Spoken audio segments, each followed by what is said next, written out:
বিসমিল্লাহির রহমানির রহিম।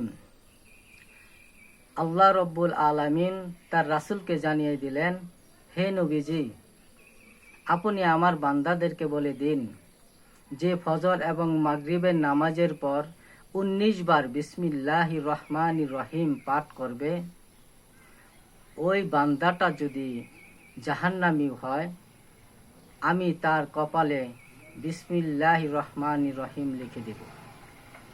যার কপালে বিসমিল্লাহির রহমানির রহিম লেখা থাকবে, ওই বান্দাটা যদি কোনো কারণে জাহান্নামী হয়ে থাকে, তাহলে এই বিসমিল্লাহির রহমানির রহিম লেখা থাকার কারণে ওই বান্দাটাকে জাহান্নামের আগুন স্পর্শ করতে পারবে না।